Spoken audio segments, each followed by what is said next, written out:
예, 주일 예배에 나오신 여러분들을 주의 이름으로 환영합니다. 오늘 또 거룩한 예배 가운데 우리가 함께 나왔는데요. 우리 주변의 지체들과 같이 인사하며 함께 교제를 나누겠습니다. 먼저 서로 인사하시고 또 한 주간 좋았던 일, 또 어려웠던 일 서로 격려하는 그런 시간들 우리 잠시 가지고 또 계속해서 우리 예배 가운데 나가겠습니다. 함께 교제하십시다.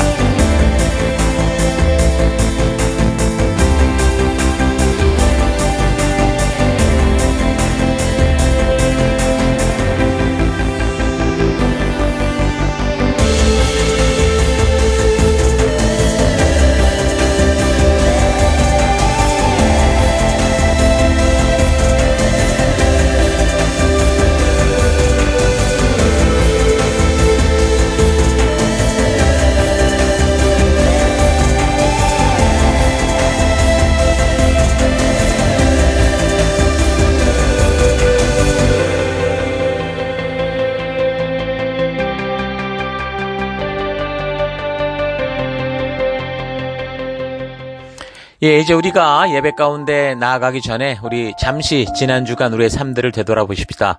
우리 하나님 앞에 나아갈 때 더러운 모습, 죄의 모습으로 나아갈 수가 없습니다. 이 시간 다 같이 함께 한 주간을 되돌아보시면서 회개 기도하시고 또 이런 예배를 허락하신 하나님께 감사드리고 우리 하나님 앞으로 온전한 모습이 될 수 있도록 다 같이 우리 잠시 회개하며 기도하십시다. 기도하겠습니다.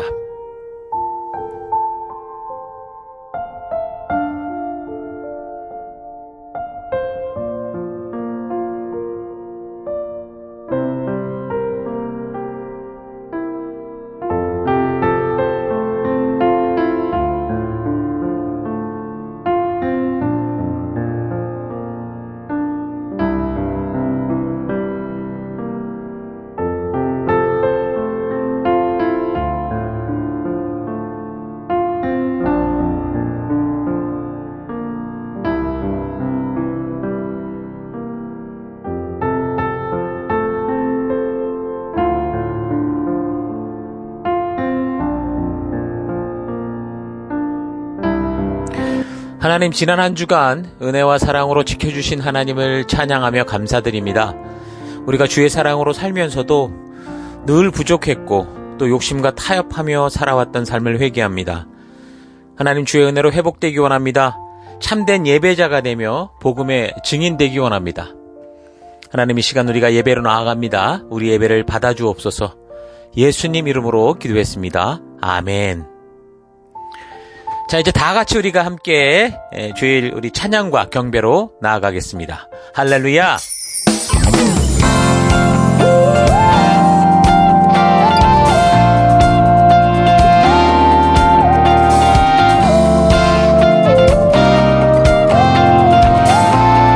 함께 고백하겠습니다. 어떤 말로도 모두 다 말할 수 없네. 차고 넘치게 채워주시는 은혜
넘치게 채워주시는 은혜 무슨 노래로 이것을 모두 말할까 멈추지 않으시는 나를 향하신 사랑 어떤 말로도 모두 다 말할 수 없네 내게 차고 넘치게 채워주시는 은혜 무슨 노래로 이것을 모두 말할까 멈추지 않으시는 나를 향하신 사랑 멈추지 않으시는 나를 향하신 사랑 할렐루야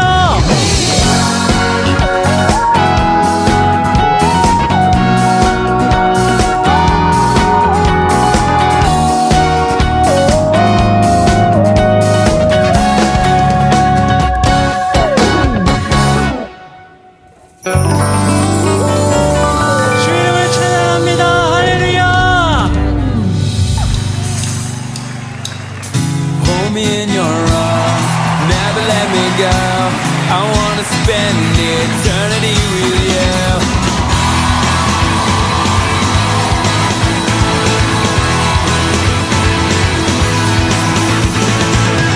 I stand before you, Lord, and give you all my praise. Your love is all I need. Jesus, you're all I need. My life belongs to you. You gave your life for me. Your grace is all I need. Jesus, you're all I need. Hold me in your arms, never let me go. I wanna spend eternity with you. And now that you're near, everything is different. Everything's so different, Lord. And I know I'm not the same. My life can change, and I wanna be with you. I wanna be with you.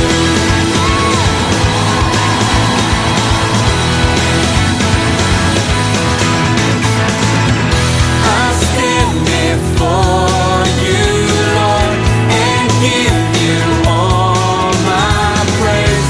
Your love is all I need. Jesus, you're all I need. My life belongs to you. You gave your life for me. Your grace is all I need. Jesus, you're all I need. Hold me in your arms, never let me go. I wanna spend eternity with you. And now that you're near, everything is different. Everything's so different, Lord. And I know I'm not the same. My life can change, and I wanna be with you. I wanna be with you. Now you're near, everything is different. Everything's so different, Lord. And I know I'm not the same. My life can change, and I wanna be with you. I wanna be with you. And I will sing for you always. Yeah. 'Cause in your presence, God, is where I wanna stay.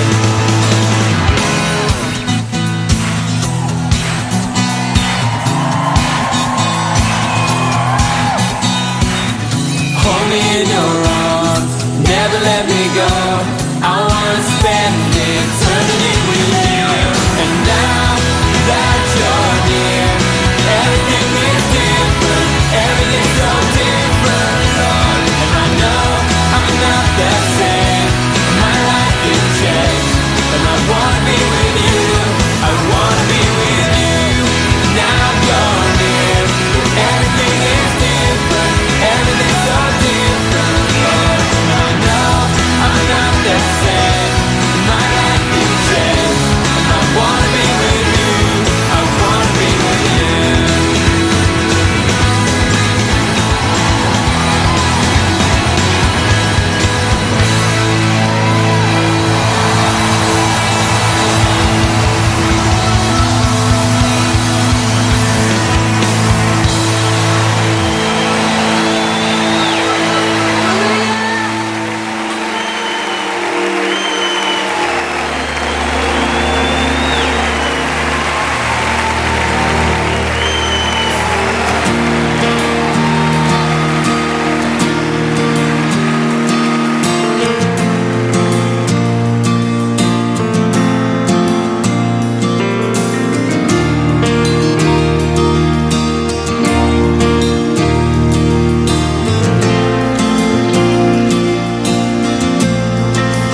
주에게 기도하며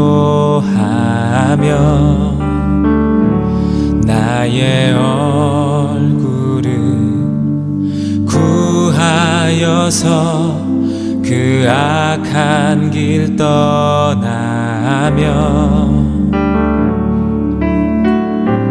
하늘에서 듣고 죄를 사하며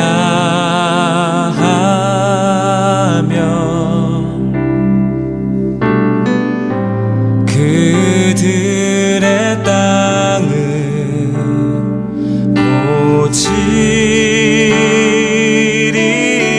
고치리라.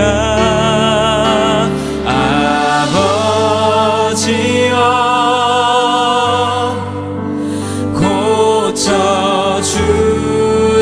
고쳐주소서. 이 나라 주의 것 되게 하소서. 주 하나님 간절히 기도하오니 상한 이 땅 새롭게 하소서. 무릎 꿇고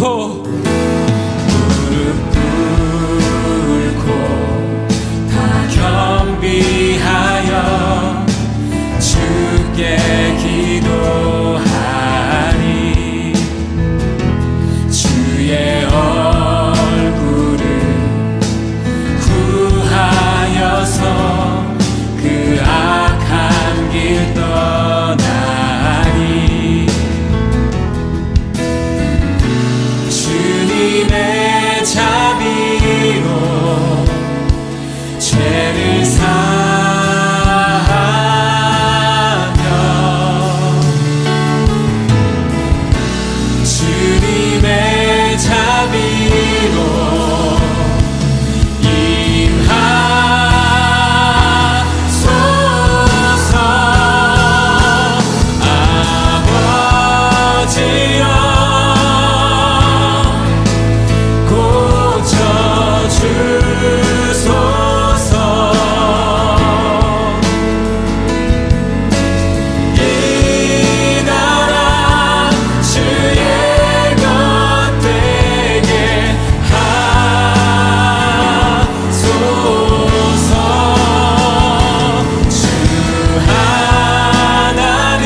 기도하십시다. 아버지여 고쳐주소서. 아버지여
거룩하신 하나님, 주의 백성들이 주의 부르심 앞에 나옵니다. 지치고 상한 영혼들, 외롭고 곤고한 하루하루를 보내는 이들, 육신의 질병과 마음의 고통으로 지친 영혼들, 하나님 간절한 소망이 있는 영혼들을 위로하여 주시고 치료하여 주시고 거룩한 생명의 길로 인도하여 주옵소서. 각자의 예배 처소에서 주의 얼굴을 구하며 우리 주의 임재하심이 있는 예배로 서 있습니다. 우리의 예배를 받아주옵소서. 주의 거룩한 지성소에서 우리들을 오라 하실 때 예수의 피를 힘입어 겸손히 나아가는 우리가 되기 원합니다. 다 같이 사도신경을 고백하겠습니다. 나는 전능하신 아버지 하나님 천지의 창조주를 믿습니다. 나는 그의 유일하신 아들 우리 주 예수 그리스도를 믿습니다. 그는 성령으로 잉태되어 동정녀 마리아에게서 나시고 본디오 빌라도에게 고난을 받아 십자가에 못 박혀 죽으시고 장사된 지 사흘 만에 죽은 자 가운데서 다시 살아나셨으며 하늘에 오르시어 전능하신 아버지 하나님 우편에 앉아 계시다가 거기로부터 살아있는 자와 죽은 자를 심판하러 오십니다. 나는 성령을 믿으며 거룩한 공교회와 성도의 교제와 죄를 용서받는 것과 몸의 부활과 영생을 믿습니다. 아멘. 하나님, 우리의 이 고백이 단지 입술의 고백이 아니라 예배 순서로서의 고백이 아니라 우리의 삶으로 드러나는 고백, 우리 삶의 향기가 되고 우리의 그리스도의 편지로서 드러나는 우리가 되기 원합니다. 오직 주만 바라봅니다.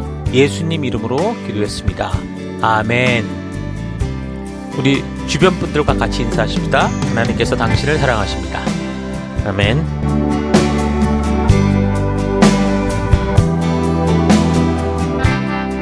예, 우리 1월 21일 또 하나님 말씀 함께 살펴가도록 하겠습니다. 이제 열왕기야 이제 벌써 17번째 시간인데요. 열왕기야 17장에서 20장 그리고 이제 이사야서 36장에서 39장 이 부분을 함께 나누도록 하겠습니다. 믿음을 지키려면 목숨 건 용기가 필요하다. 믿음을 지키려면 목숨 건 용기가 필요하다. 이런 제목으로 또 우리 하나님 말씀, 하나님이 이루어오신 역사 함께 살펴가도록 하겠습니다. 본문에 해당되는 열왕기야 17장 1절에서 5절까지 봉독해 드리겠습니다. 유다의 아하스 왕 제12년에 엘라의 아들 호세아가 사마리아에서 왕이 되어 이스라엘을 9배 동안 다스렸다. 그는 주님 보시기에 악을 행하였으나 그 이전에 이스라엘 왕들만큼 악하지는 않았다. 아시리아의 살마네셀 왕이 그를 치러 올라오니 호세아 왕은 그에게 항복하고 조공을 바쳤다. 그러나 아시리아 왕은 호세아가 이집트의 소 왕에게 사절들을 보내어 반역을 기도하고 해마다 하던 것과는 달리 아시리아 왕에게 조공을 내지 않는 것을 알고 나서는 호세아를 잡아 감옥에 가두었다. 그리고 난 뒤에 아시리아의 왕이 이스라엘 전역으로 밀고 들어와서 사마리아로 올라와 세 해 동안이나 도성을 포위하였다. 예. 자, 오늘 우리가 이제 이사야서로는 이제 세 번째 시간인데요. 36장에서 39장의 본문입니다. 히스기야 왕과 관련된 역사를 우리가 살피는 거죠. 히스기야 왕과 관련된 역사가 이제 열왕기로 따져보면 이제 17장에서 20장에도 그 내용이 나오고, 그리고 이제 역대하 29장에서 32장에서도 같은 내용들이 언급되고 있어서 같이 우리가 참고해서 살펴갈 겁니다. 자, 지금 이 히스기야가 겪게 되는 이런 이 역사의 배경을 먼저 살펴보려면 지금 이제 아수르 얘기가 계속 나오는데요. 이 메소포타미아 지역의 아수르라는 이 나라의 역사를 좀 먼저 우리가 살펴보는 게 좋습니다. 자, 아수르 제국은 역사를 살펴볼 때 어떻게 그 기원을 따질 수 있느냐? 홍수 후에 노아의 아들 셈, 함, 야벳이 있었는데 그 세 아들 중 첫 아들인 셈의 자녀들 중에 한 명이었습니다. 엘람, 아수르, 아르박삿, 룻, 아람. 이게 5명의 자녀가 있었는데 그 중에 이제 둘째였었던 거죠. 그러니까 이제 우리가 아는 아수르라는 것이 어떤 나라의 이름이 아니고요. 셈족 자손의 이름이었습니다. 그래서 이들로부터 번성한 민족을 아수르다, 그렇게 이제 부르게 되는 거죠. 자, 그래서 이 셈의 둘째 아들 아수르가 홍수 이후 이제 정착한 지역이 바로 메소포타미아 지역인데, 성경은 어떻게 또 얘기를 하느냐? 그 함족, 셈 말고 함의 자손 중 구스의 아들 니므롯이 세상에 처음 영걸이라, 그가 신할 땅 바벨과 에렉과 악갓과 갈레에서 시작하여 아수르 방면으로 나아가 니느웨와 르호보딜과 갈라와 및 니느웨와 갈라 사이에 레센, 이는 큰 성이라를 건축하였다라고 기록을 하고 있습니다. 자, 그러니까 바벨탑 사건 이후 바벨탑 사건의 주동자로 보이는 그 함족 속 니므롯이 그러니까 바벨론을 중심으로 있었던 것을 우리가 알 수 있고요. 그래서 이제 그 바벨탑 사건 이후 언어가 갈라진 다른 백성들이 이제 결국은 언어에 따라서 여러 곳으로 이제 흩어져 가게 됐었는데, 그 함족 계열들을 보면 보편적으로 아프리카 지역으로 가게 됐었거든요. 그래서 거기 보면 이집트 문명, 그러니까 미스라임 문명을 만드는 주축이 됐었고, 셈족 계열의 후손들은 이제 메소포타미아 지역과 아라비아 반도 밑부분으로 이제 이동한 것으로 보입니다. 자, 그러니까 메소포타미아 지역은 일찌감치 함족의 바벨론 문화, 그러니까 니므롯 계열의 사람들과 그 셈족 문화, 아수르 계열의 사람들이 서로 함께 공생하고 경쟁하는 그런 형태를 띠게 되는 거죠. 그래서 이 두 문화의 결과물이 아마도 우리가 이제 역사 시간에 배우는 수메르 문명이다라고 볼 수 있습니다. 그러니까 함족 계열인 바벨론이 초기 주로 이제 그 메소포타미아 그 유프라테스 강과 티그리스 강 중하류에 위치한 반면에 셈족 계열의 아수르는 그 티그리스 강 상류 쪽인 바벨론의 북서부에 이제 자리를 잡게 되는 거죠. 자, 그래서 이들이 이곳에서 서로 주도권을 가지기 위한 다툼들이 바로 이제 메소포타미아의 역사라고 볼 수 있습니다.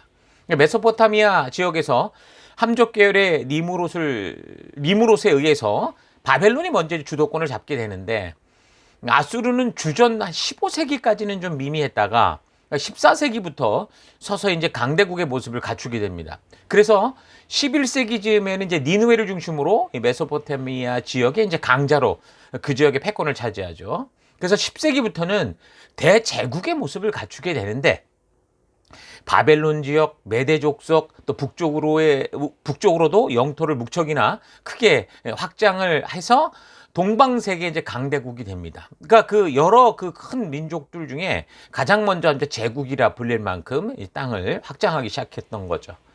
자, 근데 좀 이상한 건 그렇게 땅을 넓히며 주변국들을 이제 다 짓밟아서 뭐 조공을 더 받아내기 위한 전쟁을 마다하지 않은 그런 삶을 살았는데, 보면 이스라엘과는 한 번도 부딪힌 적이 없었습니다.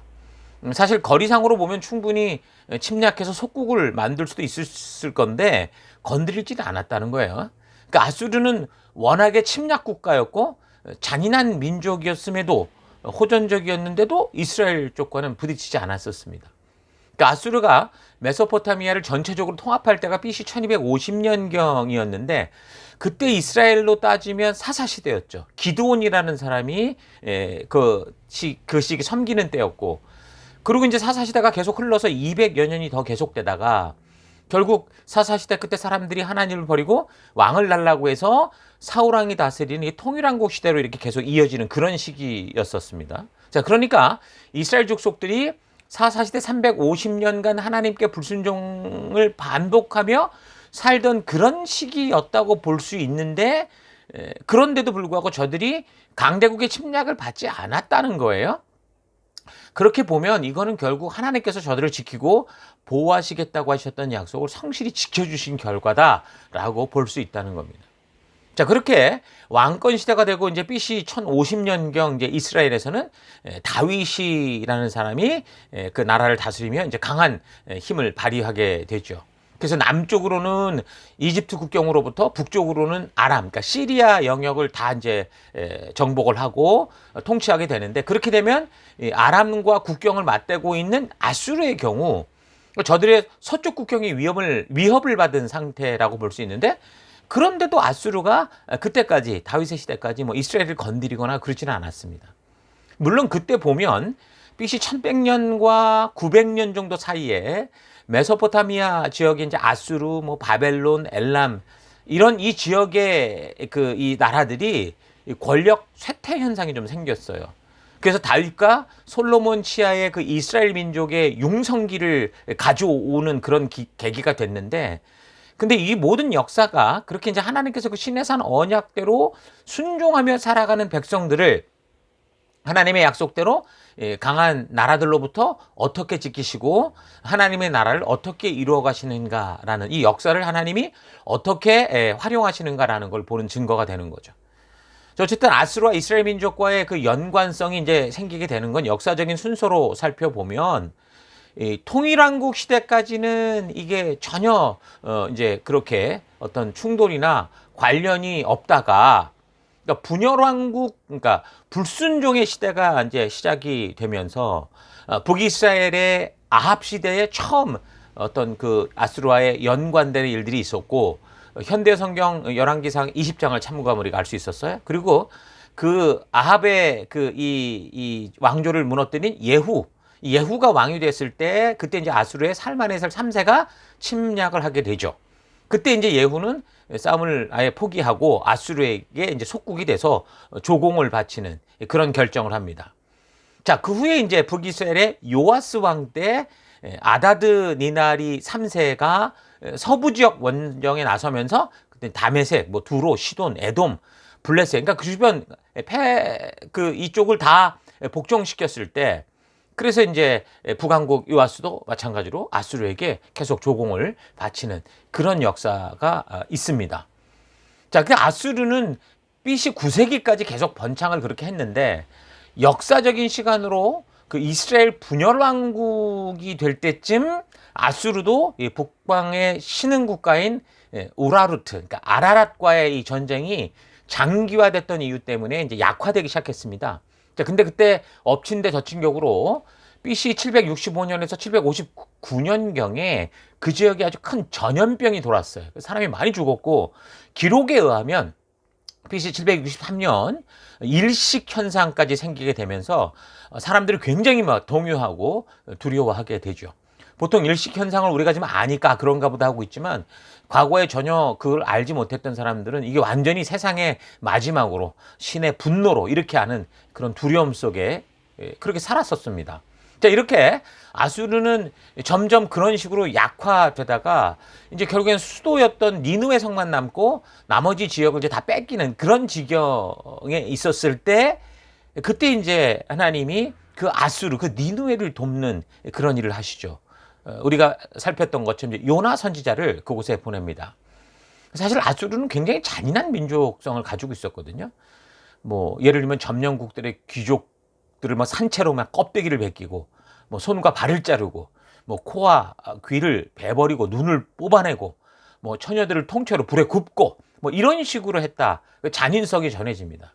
그런 나라가 사실 무너져가는 건데, 하나님께서는 그 나라에 요나 선지자를 보내셔서 그들이 다시 한번 그 땅에서 온전히 설 수 있는 그런 회개의 기회를 주셨던 거죠. 자, 그때가 이스라엘로는 북왕국의 여로보암 2세가 등장을 해서 북왕국의 최고 전성기를 만들었던 그런 시기였는데, 뭐 그 이유를 이렇게 지금 전체적인 세계 정세 전체 흐름을 통해 보면, 북이스라엘의 그 여로보암 2세의 부흥은 자기가 실력이 좋고 능력이 있어서 출중해서 그런 게 아니고 하나님께서 이 아수르의 혼란 시기를 통해 그를 도우셨기 때문이다라는 걸 알 수 있습니다. 그래서 아수르는 하나님께서 요나를 보내 도우신 것을 계기로 이제 그 후에 디글랏빌레셀 3세가 등장하면서 다시 한번 이제 메소포타미아 지역에 이제 강력한 전성기를 누리게 됩니다. 그래서 그가 다시 이제 바벨론 지역까지 다 점령을 하고 이제 스스로 이름을 풀이라고 이렇게 부르면서 통치를 하게 되는데, 그때가 이제 북왕국의 무나헴이라는 왕이 이제 살룸을 죽이고 이제 스스로 왕이 됐을 때였는데, 그때 이제 아수르가 북왕국을 침략했었죠. 그래서 무나헴이 귀족들의 돈을 강탈에다가 은 1000달란트를 갖다 바치면서 자기가 이 왕권을 좀 보호받으면 좋겠다, 그런 짓거리를 했다고 그랬었죠.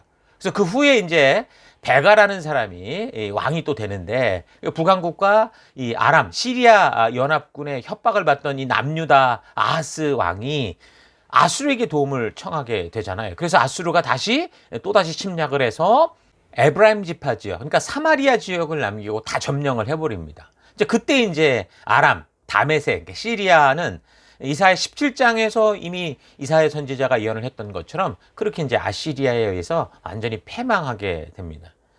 이제 그때 이제 민심이 동요하니까 북왕국의 마지막 왕 이 호세아가 이제 이 베가를 죽이면서 왕이 되거든요.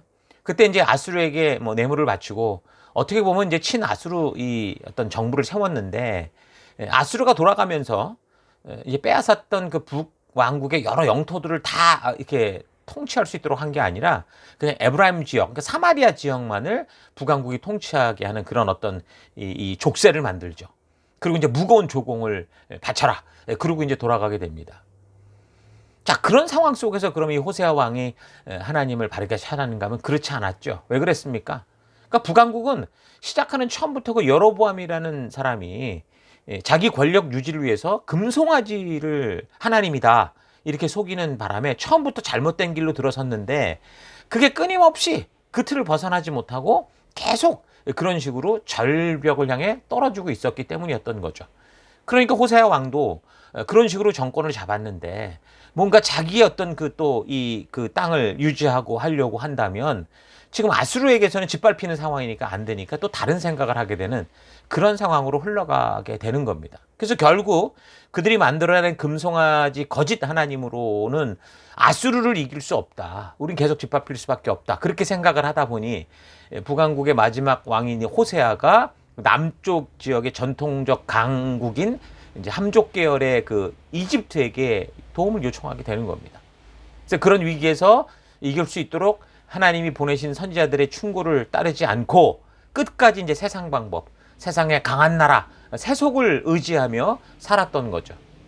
자, 그래서 이제 이것 때문에 또다시 이제 아수르가 침략을 해서 사마리아 성을 그렇게 해서 이제 다 포위해버리고 3년이나 그렇게 포위하면서 결국에는 무너뜨리고, 그래서 이제 BC 722년에 북왕국이 그렇게 몰락을 하게 되는 겁니다. 그러니까 끝까지 금송아지 우상 제단을 하나님이라고 섬기는 거짓 숭배를 떠나지 않고 고집하던 북이스라엘은 그래서 이제 포로로 많이 잡혀갔지만 뭐 대부분 또 많이 죽었고 파멸되는데, 그나마 이제 남은 백성들은 그래서 이제 메소포타미아 지역 여러 곳으로 끌려가죠. 그래서 이 지역 저 지역으로 이제 흩어지게 됩니다. 또 아수르가 그렇게 지금 몇 번이나 지금 북왕국이 기회를 줬는데도 자신들이 자꾸 이제 반역 아닌 반역을 겪기 때문에 아수르의 정책이 그랬어요. 그러니까 처음에는 그냥 봐주지만 두 번째, 세 번째 그렇게 되면 아예 이 민족의 흔적을 없애버리려고 합니다. 그래서 혼혈 정책을 쓰는 거죠. 그래서 이제 하마리아에 있었던 북왕국 사람들을 다 잡아다가 저쪽 그 메소포타미아 지역에 다 뿌려버리고, 그 다음에 그쪽에서 또 반역했던 사람들을 또 잡아다가 이번에는 사마리아 지역으로 막 섞어버리는 거예요. 그래서 이런 역사적 배경을 계기로 해서 예수님 때까지 이제 그런 이 지역을 혼혈의 어떤 그런 더럽혀진 민족이다, 더럽혀진 종자들이다, 그렇게 해서 이제 왕따시키는 분위기가 된 거예요. 그래서 예수님 때까지 그래서 유대인들이 어떻게 했어요? 이 예루살렘 지역에서 이 갈릴리 지역으로 가려고 한다면 사마리아 지역을 아주 더럽은 곳으로 이렇게 취급을 했기 때문에 예루살렘에서 북쪽 갈릴리 지역으로 갈 때 요단강을 건너서 동쪽 지역으로 그렇게 왕의 대로를 따라 올라가다가 다시 이제 그 갈릴리 지역으로 넘어가던가 아니면 이쪽 지중해 길 이용해 가지고 가던가 이런 식의 삶을 살게 되는 거예요. 그게 바로 이 역사 속에서 바로 이런 일 때문에 한 민족 안에 그런 일이 벌어졌다라는 거죠. 그러게 이제 여기서 지금 벌어진 일 BC 722년경의 일이니까 거의 뭐 700년의 역사가 흘러간 거예요. 그만큼 700년의 역사가 흘러가는 역사 속에서 이제 예수님 시대에 사마리아인들이 그렇게 계속 취급받아온 그 원인들이 있었던 거죠.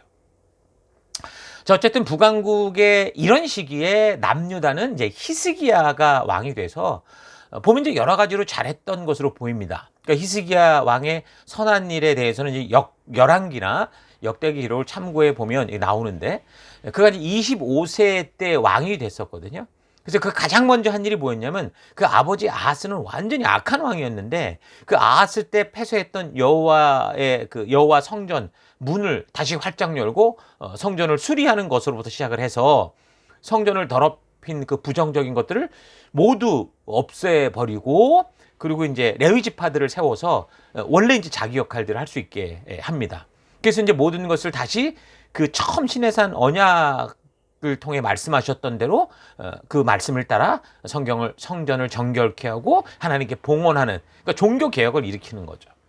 그리고 이제 또 온전한 유월절을 지키게 되는데 그때는 뭐 북왕국이 패망한 지 벌써 7년이나 지난 후의 시기였기 때문에 히스기야 같은 경우는 이제 이 왕이 이스라엘 전역에 영향력을 미치는 거죠. 그러니까 북쪽 끝에 단으로부터 남쪽 끝에 부엘세베까지 다시 말하면 하나님과 언약을 이뤘던 12지파 모두를 남아있는 모든 사람들을 예루살렘으로 모으는 겁니다. 그건 하나님이 명령하셨던 거니까. 그래서 우상숭배의 북왕국이 무너지면서 원래 이제 시내산 언약에서 하나님께서 명하신 그대로 온 민족들을 하나님이 명하신 그런 절기에 모아서 그 6월절에 모아서 그렇게 이제 하나님께 온전케 이끌고자 하는 그런 꽤나 온전한 노력을 했던 왕이었습니다. 자, 그래서 예루살렘에 모인 백성들에게 우상숭배와 음행을 일삼다가 결국 아수르로 끌려간 그 일들, 북왕국의 패망을 기억하게 하면서 다시는 그런 것을 본받지 말고 하나님만 바르게 섬긴다면 하나님께서 우리를 도우실 거다. 백성들을 아주 격려하고 일으키는 일을 합니다. 그래서 이제 이전에 없었던 큰 규모의 유월절을 지키게 되고 그래서 그걸 계기로 남북 왕국의 도시들을 막 찾아다니면서 모든 우상들을 다 타파하고 하나님이 주신 나라 전체를 이제 정결한 하나님의 땅이 될 수 있도록 꽤 노력을 했어요. 그리고 북왕국이 아수르에 의해 몰락한 것을 교훈 삼아서 국가 방위에도 힘을 기울여서 아주 잘 준비했습니다.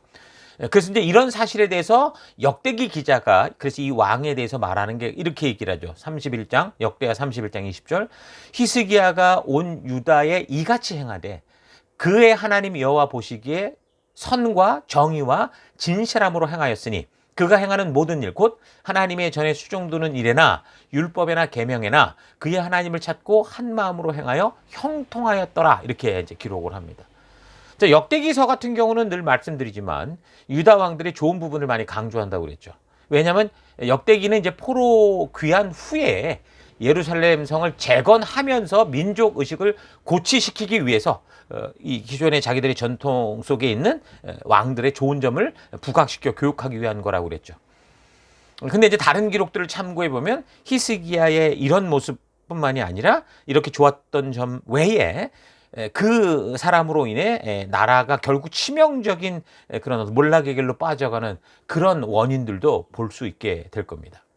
자, 그래서 열왕기하 18장을 보면 히스기야 통치 6년째 되던 해에 결국 이제 북이스라엘이 아수르에 의해서 망하게 되는 얘기가 나옵니다. 그래서 이런 시기에 왕이 된 히스기야는 북쪽 아람과 북왕국을 다 무너뜨리는 이 아수르의 위협 속에서도 나름대로 승승장구하는 삶을 살았던 거죠. 그러나 이런 승승장구가 그 히스기야 왕이 강하고 능력이 있어서가 아니라 그가 이제 역대기의 기록처럼 그 말씀대로 살려고 했기 때문이라는 거예요. 그러니까 순종하려고 하니 하나님의 은혜로 그런 위기들을 극복할 수 있었다라는 건데 그가 이제 선지자들의 말처럼 아수르를 의지하지 않았던 거는 사실이었어요. 그런데 그런 주변 정세를 보고 아수르의 그런 어떤 강력한 힘을 보면서 두려웠던 건 사실이죠. 그래서 이 사람이 택한 게 친이집트 정책이었습니다. 자, 그러니까 히스기야는 여전히 하나님을 향한 어떤 전폭적인 믿음을 가지고 살아가는 것보다는 여전히 주변의 상황과 환경에 휩쓸리는 그런 흔들리는 삶을 살았던 것을 볼 수 있어요. 그래서 이제 이사야 20장에서도 우리가 얘기를 했듯이 이사야 선지자가 왜 벌거벗은 몸으로 3년 동안이나 외쳤던 게 그거잖아요. 이집트 의지하지 마라. 강대국 의지하지 마라. 그랬었음에도 불구하고 히스기야는 이제 그런 분명한 의도를 몰랐던 거죠. 그 당시 히스기야는 아수르가 결국 공격해 올 거다라는 것을 스스로 예측하고 있었기 때문에 사실 침략에 대비해서 예루살렘 성 밖에서 물을 끌어들여 가지고 만약에 포위를 당하게 돼도 버틸 수 있는 난반의 준비를 했었습니다. 아무래도 성 안에서 싸울 때 가장 중요한 것이 물과 식량이었기 때문에 나름대로 철저한 준비를 하는 거죠. 그래서 성 밖에 있는 기혼샘에서 성 안 실로암 연못까지 물을 끌어들여야 되는데 그게 바깥으로 끌어들이면 그게 당연히 막힐 수밖에 없잖아요. 그래서 터널을 뚫어가지고 물길을 수로를 내는 거예요. 그런 일을 했던 겁니다. 그러나 아무리 물과 식량이 풍부해도 결정적으로 하나님의 뜻을 외면하는 그런 행동은 어떻게 되는 거예요? 절망과 위기로 다가올 수밖에 없다는 거죠. 그래서 히스기야 왕이 이미 이사야 선지자가 벗은 몸으로 이집트나 강대국을 의지하지 말라고 3년이나 외쳤는데도 그 이집트를 아수르의 힘으로부터 탈출할 방법이다라고 생각을 하고 결국 하나님의 이 말씀을 그가 소홀히 여기죠. 그리고 친 이집트 정책을 피니까 하나님이 경고하신 대로 아수르가 또 이제 침략을 하게 됐던 겁니다. 자, 그래서 이제 아수르가 단숨에 그냥 남유다의 모든 성읍을 다 점령을 하는데 그 사네립의 일대기 기록을 보면 유다의 46개 성읍을 함락시켰고 그곳에서 뭐 20만 150명의 포로를 사로잡았다 그랬습니다. 그리고 남유다 히스기야의 왕 항복을 받으려고 그가 어디다 진을 쳤냐면 블레셋 지역 라기스라는 곳에 본진을 딱 친 거죠. 이 라기스라는 것은 예루살렘 남서쪽 한 50km 지점인데 이게 전략적 요충지였어요. 왜냐하면 남쪽의 강대국이라고 할 수 있는 이집트의 군대가 올라올 수 있었던 길목이었거든요. 그래서 이제 다른 기록을 또 참고해 보면 정말 이 시기에 구스에 이디오파의 군대가 올라와서 싸우기도 했다고 해요. 그러나 이제 아수르가 승리를 하죠. 자, 그러니까 아수르의 사네립이 팔레스타인 전 지역과 남왕국 또 동시에 이집트를 견제할 수 있는 아주 중요한 전략적 요충지를 딱 확보한 그런 모습입니다. 자, 그렇게 이제 나라 전체가 다 유린당하고 이제 예루살렘 성만 남으니까 이제 히스기야가 겁을 내고 두려워할 수밖에 없었겠죠. 그래서 이제 어떻게 하느냐? 그 라기스까지 이제 와 있는 그 아수르 왕 사네립에게 사람을 보내는 거예요. 한마디로 죄송합니다. 잘못했습니다. 벌을 달게 받겠습니다. 그러니까 사실상 항복을 하는 거죠. 자, 그러니까 사네립이 뭘 요구했냐면 은 300달란트. 300달란트면 10톤이라고 보면 돼요. 금 30달란트, 금 1톤을 가져오라고 그랬어요. 여러분, 우리나라 강원도만은 쬐끄만 그 나라 남유다가 금 1톤을 모은다? 이건 어려운 일이었거든요. 근데 이제 히스기야가 이 위기를 극복해야 되니까 그 예루살렘 왕궁에 있던 내탕고 다 털어내고 성전 내탕고까지 다 털고 금을 모으다가 그래도 모자르니까 어떻게 했냐면 그 하나님의 성전문과 문설주의 금, 그러니까 자기가 성전 종교 개혁을 하면서 다시 새롭게 하면서 사용했던 그 금까지 싹 다 벗겨가지고서 1톤을 맞춰서 그걸 갖다 준 거예요. 그래서 히스기야 역대기에는 좋은 왕으로 평가되지만 사실 이런 걸 보면 이런 그의 행동을 본다면 그런데 이사야 선지자의 경고인 친 이집트 정책을 포기하지 않았던 사람이고 그러니까 하나님보다 더 사람을 의지하면서 보이는 상황과 환경 때문에 자꾸 흔들렸던 사람이다라는 걸 알 수 있습니다. 이런 걸 보면 참 믿음을 지키는 일에는 정말 목숨을 거는 용기가 필요하다라는 걸 우리가 알 수 있습니다. 우리가 하나님을 믿으면 뭐 아무런 적도 없고 그냥 우리가 눈만 뜨면 뭐 적들이 무너지고 어려움도 없고 위험도 없고 뭐 구름 타고 다니는 일들만 생긴다라고 생각하는 거는요 완전 착각입니다. 내가 예수만 믿으면 사업도 잘 되고 직업도 잘 되고 학업도 잘 되고 착각이라고요. 성경 그렇게 말씀한 적이 없습니다. 어쩌면 히스기야는 그 처음에 종교 개혁을 일으키고 하나님 말씀대로 서고자 할 때 아마 정말 진심으로 목숨 건 믿음을 가지고 있었을 거라고 봐요. 그래서 나름 순종의 삶을 그렇게 살아내니까 막 블레셋과 싸워서도 이기고 완전한 승리를 거두는 이런 일들을 체험을 했던 거죠. 열왕기하 18장에 보면 나옵니다. 그러니까 처음 집권시 히스기야는 정말 하나님 말씀대로 아수르를 의지하지 않고 담대하게 나가서 주변의 나라들을 물리치고 국가를 안정시킬 수 있었던 거예요. 자, 그런데 이제 시기가 흘러가면서 그 10개 지파로 구성됐던 북왕국, 그러니까 북이스라엘이 아수르에게 순식간에 망해버리는 걸 보니까 자기들은 2개 지파잖아요. 그러니까 첫 믿음을 잃고 하나님이 아닌 다른 방법을 찾기 시작한 거죠. 이집트를 붙잡고 그런 위기를 극복하려고 한 겁니다. 그러니까 이런 걸 보면 사실 우리의 모습도 이걸 욕할 수가 없는 거예요. 우리의 신앙들도 이럴 때가 너무나 많으니까요. 대적하는 강한 세력이 없을 때는, 그러니까 아무런 문제 없이 삶이 이렇게 뭐 무난하게 지나갈 때는 마치 우리가 믿음의 호랑이처럼 생각을 하고 그렇게 행동하고 그렇게 말하고 그러는데, 정작 이제 히스기야처럼 이 위기가 다가오면 어떻게 됩니까? 이 만만치 않은 문제와 대적을 만나게 되면서 꼬리 내린 강아지가 되고 마는 거죠. 여러분, 말씀 따라 믿음대로 살아가는 이 길은요, 성경이 누누이 말하지만 넓고 편안한 길이 아니라 좁고 불편한 길이다 라는 사실을 잊지 마십시오. 뭐 일부러 하나님이 어렵게 한다 그걸 말하는 게 아니고요. 모든 사람들이 지금 하나님의 길로 가지 않고 자기 욕심대로 가고 있기 때문에 우리가 바르게 예수를 믿을수록 위기와 위협은 언제나 다가온다라는 거예요. 그러니까 이 땅에서의 성도의 삶의 이런 현실을 우리가 알아야 된다라는 거죠. 그러니까 많은 성도들이 처음 하나님의 은혜로 감격하고 겸손하게 말씀대로 순종하겠다라는 결단을 가지고 살아가고자 할 때, 그때는 이제 처음에 그래도 뜨거우니까 나름대로 위기를 극복하는 좋은 체험을 하기도 하는데, 그것이 이제 하나님의 도우심이다라는, 도우심으로 말미암은 거다라는 사실을 믿지 못하는 거죠. 마치 자기가 잘하는 것처럼. 그렇게 되면 이제 또 자꾸 다른 주머니를 차고 다른 길을 자꾸 찾으려고 하는 경우가 많죠. 그러니까 대부분의 신앙의 위기는 오해에서 시작되는 것 같아요. 그러니까 하나님에 대한 오해, 가장 중요한 게 그거예요. 믿음에 대한 오해, 기도에 대한 오해, 교회와 신앙생활에 대한 오해. 히스기야 왕도 하나님을 믿고자 하면서도 자기가 생각하는 대로 안 될 수 있다는 그 두려움 때문에 하나님의 신실하심을 오해하게 되는 거죠. 그러니까 전폭적인 믿음의 길을 걷는 것보다는 자꾸 이제 믿음의 길을 걷는다 하면서도 세상에서 의지가 될 만한 어떤 다른 구멍을 찾고 있었던 거죠. 이집트. 그러니까 아수르와 견줄 만한 나름대로의 히든 카드를 자꾸 준비했던 거예요. 여러분, 뭔가 우리가 위기를 맞이해서 미리 준비하는 건 나쁜 게 아니에요. 그러니까 나름대로 수습 방법을 세우는 지혜로운 모습처럼 보일 수 있어요.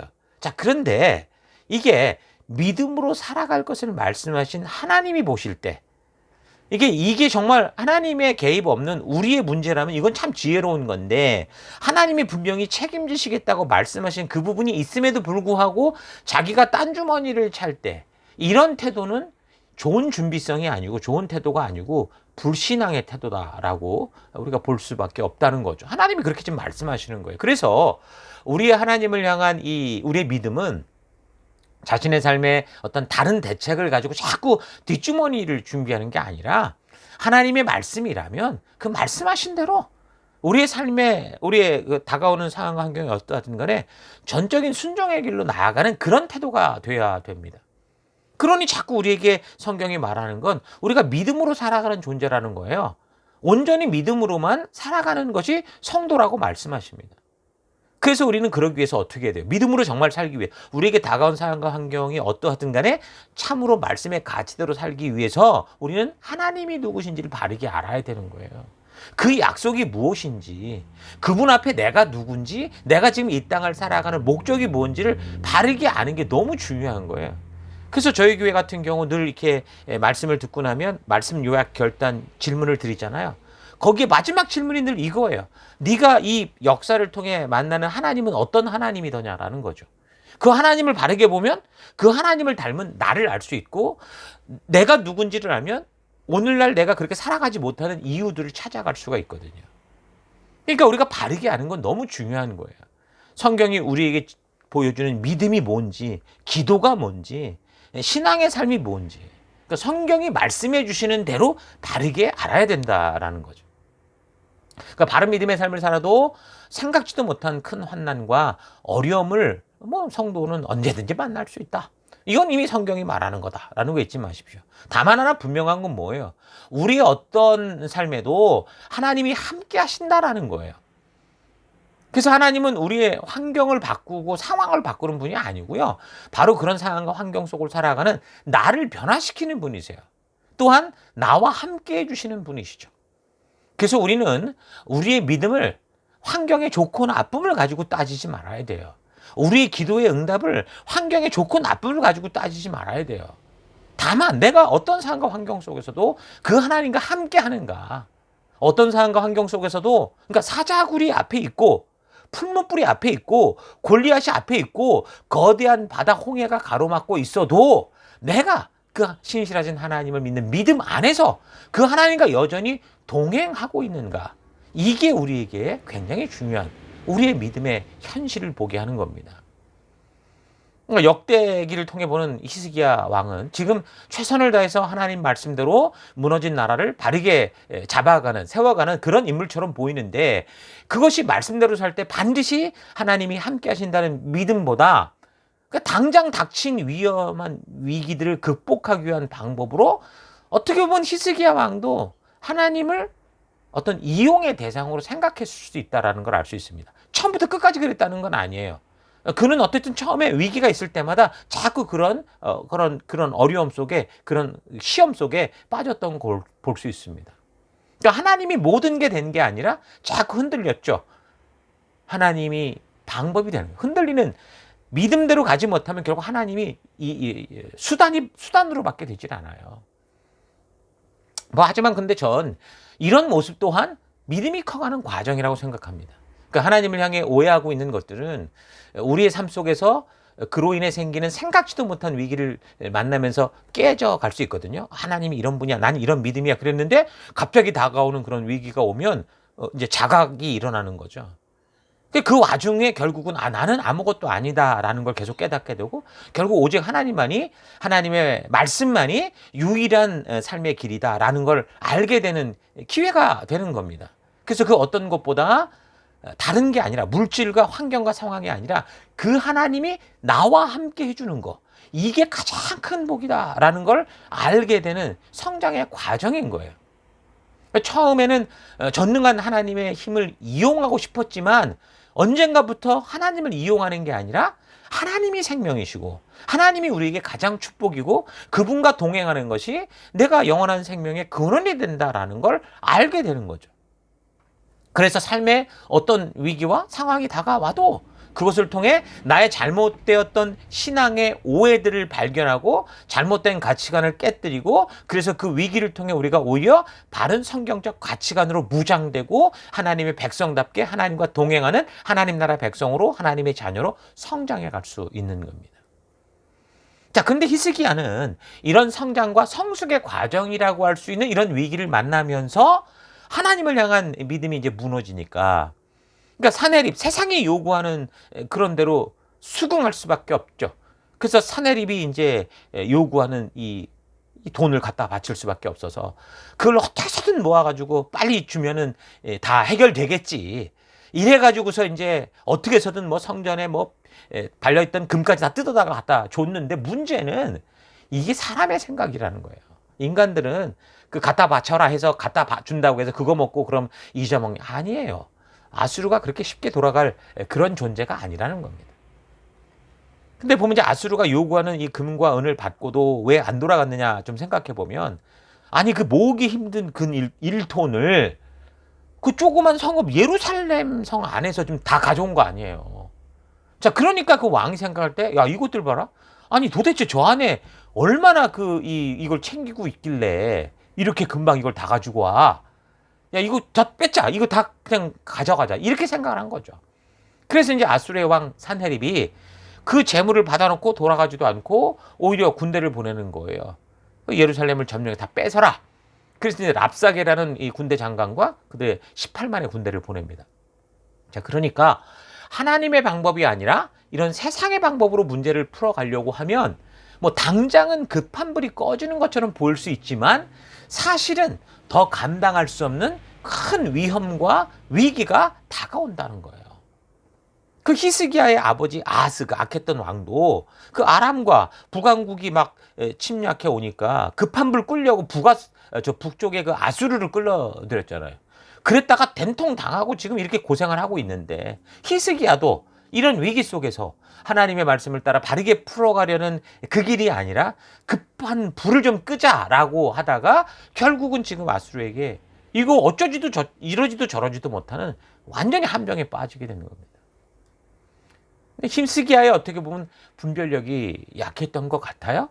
어쨌든 상황과 환경이 너무 최악은 분명히 맞으니까.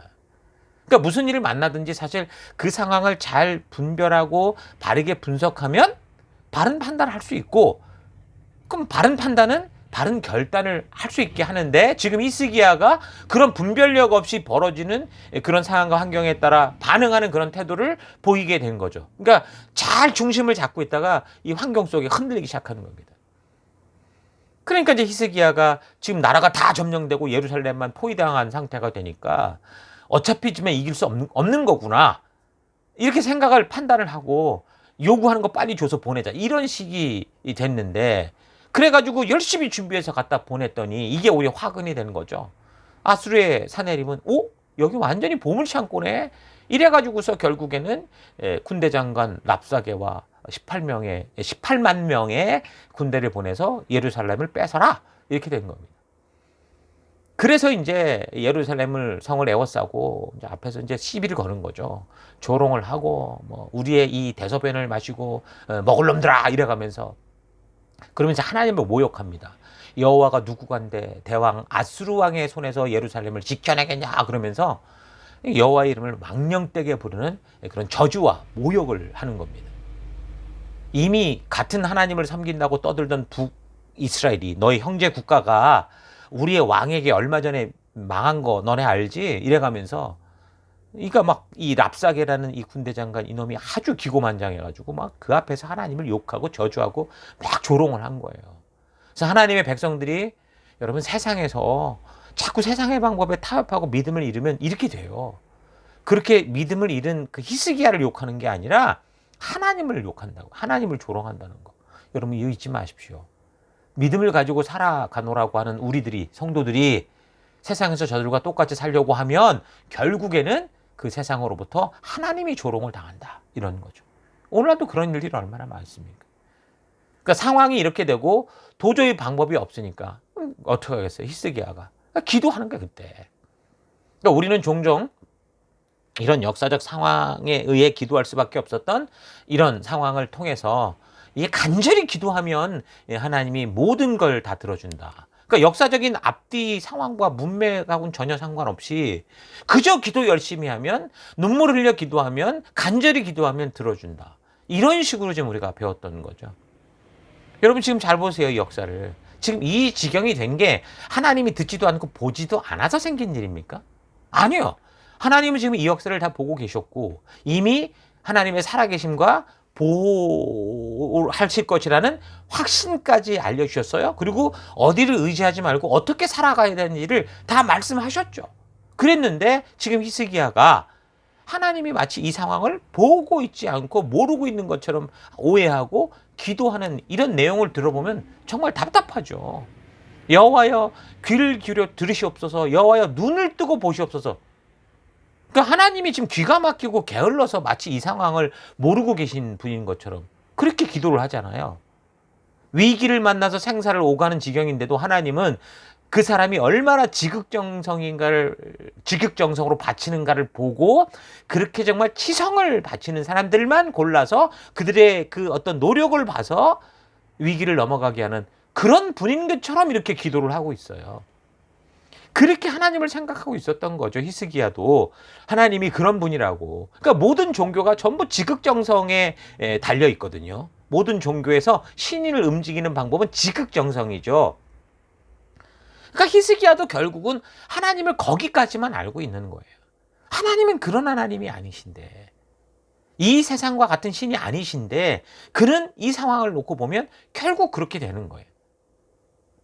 이 37장의 상황이 이제 38장의 사건과도 연결이 되어 있는 상황인데요. 이 38장에는 히스기야가 병든 얘기가 나와요. 그래서 그대로 죽을 뻔하다가 하나님께서 이제 히스기야가 이렇게 간절히 눈물로 기도하는 걸 들으시고 그의 수명을 15년이나 연장시켜 주시고 그러면서 남왕국을 이 아수르의 사내립으로부터 건져낼 거고 하나님께서 직접 이 예루살렘 성을 지키겠다는 그런 약속의 장면들이 나옵니다. 38장 6절에 나와요. 그래서 38장에 히스기야의 병치유 사건은 그러니까 별도의 사건이 아니라 지금 아수르의 침입 사건과 연장선에서 벌어졌던 일인 거예요. 그래서 38장 5절 너는 되돌아가서 히스기야에게 일러라. 너의 조상 다윗의 하나님이신 주께서 이렇게 말씀하신다. 네가 기도하는 소리를 내가 들었고 네가 흘리는 눈물도 내가 보았다. 내가 너의 목숨을 15해 더 연장시키고 너와 이 도성을 아시리아 왕의 손에서 구하고 이 도성을 보호하겠다. 그러니까 지금 연장된 얘기잖아요. 같은 연결된 얘기잖아요. 그러니까 히스기야의 간절한 기도를 듣고 이사야를 통해 그 히스기야의 생명을 연장시켜주고 아수르로부터도 보호하겠다라는 이 약속을 보면 이 사건은 지금 아수르의 침략 사건과 또 히스기야의 이 생명을 연장받는 사건은 다 같은 상황 속에서 벌어진 일이다라는 걸 볼 수 있던 겁니다. 자, 그렇게 상황을 볼 때 아마도 히스기야가 이 아수르의 군대가 이제 침략해 들어오면서 유다 전역이 지금 쓰러지고 있다라는 소식을 계속 접하면서 믿음이 크게 흔들리기 시작했고 그래서 결국은 예루살렘만 남았을 때 사내립을 두려워해서 뇌물을 바치고 하는 그 과정에서 어쨌든 어떤 연유인지는 모르지만 병들었고 너무 낙심해서 또 두려워서 그럴 수도 있을지 모르지만 크게 악화돼서 이제 죽을 지경이 됐던 거죠. 그러니까 나라는 지금 풍전등화의 위기에 있고 히스기야의 믿음은 바닥에 떨어져 있으니까 그래서 하나님께서 이사야 선지자를 통해서 너 그 병 때문에 죽을 거야 라고 하는 극단적인 처방을 내려서 이야기를 한 거죠.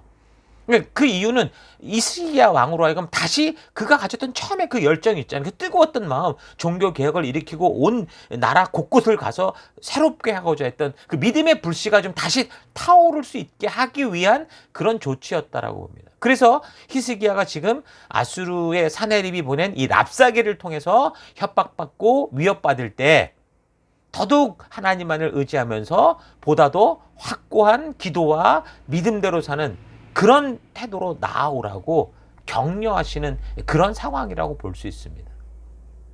그런데 그 협박 편지를 받았을 때 히스기야의 행동은 얼핏 보면 이제 급박한 위기를 만나 기도하며 하나님 앞에 나아가서 굉장한 믿음의 뭐 어떤 행동을 하는 것처럼 보였지만 지금 이 역사의 전후 상황을 쭉 이렇게 전체를 보면 하나님께서 반드시 당신 손으로 그것을 해결하겠다라고 하시는데도 그렇게 두려움을 버리지 못했던 거죠. 불안한 그런 모습 때문에 그러니까 기도가 믿음의 기도라기보다는 살려내라고 하는 하나님을 어떻게든 동원시켜야 되는 그런 기도였다라는 거예요. 그러니까 37장에서 발견할 수 있는 히스기야는 두려워하고 있고 그의 기도의 내용은 마치 하나님이 이런 상황을 전혀 모르고 있는 것처럼 하나님을 답답해하고 그러니까 다른 말로 하나님 좀 어떻게 좀 해보세요. 하나님을 이용하겠다는 그런 모습이었던 거예요. 여러분 우리도 우리의 삶에서 하나님의 인도와 보호하심에 대한 약속을 분명히 받고 있어요. 그런데도 사실 우리가 이런 위기를 만날 때 늘 그렇잖아요. 얼마나 히스기야처럼 그렇게 불안한 불신의 마음으로 하나님을 의심하고 하나님을 이용하고 하나님을 모독하면서 살아계신다면 빨리 해보세요. 뭐 이런 식으로 될 때가 많이 있지 않습니까? 그러니까 하나님의 지키신다는 약속을 받고 있음에도 우리의 기도는 보면 항상 하나님이 우리 편 되어달라고 하는 거예요. 하나님이 우리 보러 나가 싸우라고 하는 골리앗을 이기라고 하는데 저는 뭐 연약하고 부족하고 뭐 이래가면서 하나님을 높여서 하나님을 내보내려고 하는. 그러니까 이런 것이 믿음의 성장의 과정 속에 있으면 좋은데 이게 항상 어려움을 만날 때마다 하나님을 믿지 못하는 그런 태도 그 속에 뿌리가 나와서 불안해하는 마음이 자꾸 이게 고개를 드는 거라면 이거 참 안타까운 일일 수밖에 없는 거죠. 다윗의 위대한 점이 뭡니까? 그 또한 똑같은 실수를 했는데 그러나 그는 그걸 반복하지 않았다라는 거잖아요. 근데 그게 계속 반복된다면 개가 토한 것을 도로 먹듯이 행동을 한다면 참 안타까운 거라는 거죠. 자, 어찌됐든 하나님께서는 이런 믿음 약한 히스기야를 보면서도 믿음 약한 우리임에도 이사야 선지자를 보내서 걱정하지 말라. 그렇게 위로하시죠. 31장 6절. 여호와께서 이같이 말씀하시되 너희가 들은 바 아수르 왕의 종들이 나를 능욕한 말로 말미암아 두려워하지 마라. 하나님이 아셔요. 이 녀석들이 와가지고 무슨 짓거리를 했는지. 이스라엘이라는 하나님의 나라를 협박한 게 아니라 하나님을 모독한 걸 알고 계시는 거죠. 그래서 뭐라고 합니까? 7절. 보라 내가 영을 그의 속에 두리니 그가 소문을 듣고 그의 고국으로 돌아갈 것이다. 그러니까 역사를 보면 나중에 이제 이게 반란 소식이 들려서 이 아수르 왕이 이제 나중에 돌아가게 되는데 패망하고 돌아가요, 결국에는. 그런데 결국에는 죽는 그런 사건과 연관이 됩니다. 또 내가 그를 그의 고국에서 칼에 죽게 하리라. 이 말씀이 그대로 이루어지는 거예요. 그러니까 비록 마음이 불안하고 삶이 부족하고 자꾸 생각이 불안 속에 왔다 갔다 해도 성도의 할 일은 뭐라는 거예요. 그러니까 우리도 의심하고 막 두렵고 그럴 수 있어요. 근데 그럼에도 불구하고 우리가 나아갈 길은 뭐라고요? 하나님을 찾는 거예요. 그게 기도하는 거고요. 그래서 하나님의 말씀에 같이 약속을 따라 우리는 믿음으로 행하는 순종의 자리로 가야 되는 거예요. 사실 이 아수르라는 나라는 이미 얘기했던 건 역사적으로 살폈을 때 곧 망해 죽을 수밖에 없는 나라를 하나님께서 선지자 요나를 보내서 다시 회생시켜 줬는데도 불구하고 지금 그런 역사가 얼마 되지도 않았는데 이들이 와가지고 그런 기회를 주신 하나님을 조롱하고 여호와 이름을 모욕하고 망령되이 부르고 있는 거죠. 그 아수르의 장관 랍사게가 떠들어대는 36장의 본문을 보면 이게 하나님이 어떤 분이신지를 모르는 놈들이 아니에요. 모르는 사람들이 아니라는 걸 알 수 있어요. 히스기야가 종교개혁을 통해 그 했던 일까지 막 들먹거리면서 너의 섬기는 그 하나님이 그렇게 위대한 왕이면 여기 말 2,000피를 줄 테니까 거기에 용사 태워서 싸우러 나와라 이래가면서, 그러니까 성 안에서 듣고 있는 백성들이 다 듣도록 여호와가 살려낼 것이라는 말을 믿지 말아라 이래가면서 떠들어댔던 거죠. 사실 요즘 세상도 이런 일이 자주 벌어지지 않습니까? 마치 교회가 늘 세상에게 지는 것 같이 보이지 않아요? 세상은 늘 승승장구하고 있고 믿지 않는 사람들이 오히려 더 잘 되는 것 같고 바르게 믿으려고 하는 성도들은 오히려 세상에서 생존할 수 있을까 싶은 불안이 계속 언습되는 그런 분위기, 사회 분위기. 그 사람들은 수시로 그래 조롱하죠. 하나님 있으면 세상이 왜 이 꼴이냐? 너는 왜 그 모양이냐? 니네 목사들은 왜 저 모양이냐? 이렇게 얘기를 하는데 사실 또 우리가 볼 때도 그러는 거예요. 목사들의 수준도 낮고 벌리는 일들이 정말 말도 안 되는 일들 벌이고 교회가 싸움박질하는 이유도 보면 너무 부끄러운 일들도 많다 보니 반박할 수 없을 것 같은 그런 현실이죠. 그래서 더 힘이 들어서 나는 이런 상황이 마치 지금 우리가 살피고 있는 히스기야 왕이 겪고 있는 그런 상황과 너무 흡사하다고 생각이 들어요. 오늘날 이 시대들이, 오늘만이 아니라 지금 이 성경의 역사의 사건들을 보면 사실 어느 시대나 볼 때 이런 현상들이 늘 곳곳에 있다는 걸 우리가 알게 됩니다. 여러분, 근데 우리가 그래서 이제 이 히스기야의 이 역사를 통해 분명하게 인식해야 되는 게 있습니다. 뭡니까? 절대로 우리 눈에 보이는 상황과 환경에 따라 실망하지 말라는 거예요. 불안할 수 있겠죠. 두려울 수 있겠죠. 여러분, 그러나 오히려 우리가 하나님 말씀대로 믿겠다고 하는 믿음의 눈을 뜨는 시기로 우리가 시기로 삼아야 됩니다. 그래서 이런 상황 속에서 그래서 각자에게 말씀하셨고 약속하신 그 하나님의 음성을 따라 나아가는 백성들이 되어야 되는 거예요. 아무리 세상이 서슬이 시퍼래서 마치 금방이라도 나를 죽일 것처럼 보여도 우리가 계속 반복하며 살펴왔듯이 하나님이 우리 편에 계시고 우리를 지키시겠다고 약속하셨기 때문에 이런 위협은 사실 우리와 아무 상관이 없는 거예요. 사탄이 마치 아수르의 사내림이나 랍사게처럼 혀를 낼름거리면서 우리를 죽일 것처럼 위협해도 우리는 우리의 능력이 아니라 우리 하나님이 함께 하심으로 말미암아, 우리 예수님이 임마누엘의 하나님으로 오래 함께함으로 말미암아 결코 무너질 수 없고 죽을 수 없는 존재들이라는 거죠. 성도는 바로 이런 믿음을 가지고 사는 존재입니다. 내가 강해서가 아니라 내가 그리스도 안에 있고 그리스도가 내 안에 계시기에 하나님께서 우리와 함께 계시고 영원히 떠나지 않겠다고 하셨기에 우리는 죽어도 죽는 게 아니고 영원한 삶으로 이루어지게 될 것을 믿음으로 살아가는 거예요. 예수님도 말씀하신 나는 부활이요 생명이 나를 믿는 사람은 죽어도 살고 살아서 나를 믿는 사람은 영원히 죽지 않을 것이다 말씀하십니다. 그게 성도라는 거예요. 여러분 지금 여러분의 상황이 정말 어렵고 힘들고 곤고하고 불안합니까? 그럴 때 우리를 협박하고 불안하게 하여 두려움에 떨게 하려는 이 사탄의 거짓된 그런 음성, 그런 분위기에 속지 마시고 내가 너를 구속하여 불렀나니 너는 내 것이다 라고 말씀하시는 이 하나님의 음성을 굳게 붙들기를 바랍니다. 여러분 그래서 다음 주에 살필 이사야서의 연장된 뒷부분을 보면 하나님이 계속 이 말씀을 하세요. 너는 나에게 붙들린 사람이야. 너는 내 거야. 이거 그냥 확인하게 될 겁니다. 보고 듣고 느끼는 것에 속지 마시고 그것이 하나님의 말씀에 합당한 것인가를 늘 좀 되새기고 영원히 내가 너희와 함께 하시겠다고 하신 하나님의 그 약속, 그 신실하심과 그 사랑을 예수 그리스도의 생명으로 보여주신 그 하나님을 믿는 믿음으로 승리의 길에서는 여러분과 제가 되기를 바랍니다. 자, 그래서 하나님께서는 하나님을 바라보는 그 히스기야에게 그래서 아수르 왕이 이쪽으로 화살 한 발도 쏘지 못하고 돌아갈 거니까 믿음 팔아먹지 말고 담대해라, 두려워하지 말라 그렇게 전합니다. 그래서 그 말을 듣고 그 밤을 편히 자고 나서 보니까 그 회방하고 하나님의 이름을 모독하던 아수르 군대가 그 18만 5천 명이 하룻밤에 송장이 돼버렸다는 거예요. 싸운 적도 없고 칼도 안 됐는데 화살이 하나도 날아오지 않았는데 자고 났더니 하나님의 약속 믿고 자고 났더니 하룻밤 사이에 그 군대가 다 죽어버린 거죠. 그러니까 한 나라의 정예부대 아니에요. 18만 명이 죽었던 거예요. 그러니 아수르 입장에서 그래서 이제 이때부터 국력이 확 기울기 시작하는 거죠.